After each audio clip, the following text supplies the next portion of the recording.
రేపు BRS party ఆధ్వర్యంలో అన్ని మండల కేంద్రాలలో రేపు రైతులను కూడగట్టుకొని మా పార్టీ కార్యకర్తలు మేమందరం కూడా ధర్నాలకు పిలుపునిచ్చినాం.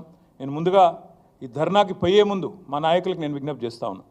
మీరు నిరసనలకు శ్రీకారం చుట్టే ముందు నిన్న ముఖ్యమంత్రి మాట్లాడిన చిల్లర మాటలు, ఆయన అవాకులు చెవాకులు కారు కూతలు ఏదైతే దిగజారిన బజారు భాష వాడిండో తెలంగాణ తల్లిని ఉద్దేశించి తెలంగాణ తల్లి విగ్రహం పెట్టాలని మనం అడిగితే ఆయన ఏదైతే ఒక బజారు భాష వాడినాడో దానికి నిరసనగా రేపు ఎక్కడికక్కడ మీరు ధర్నాకి ఉపక్రమించే ముందు తెలంగాణ తల్లి విగ్రహం ఉంటే ఆ విగ్రహానికి పాలాభిషేకం చేయండి, నిరసనలో కూర్చోండి.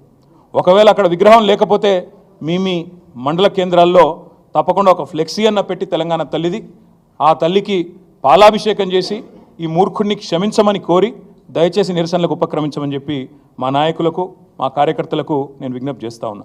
మా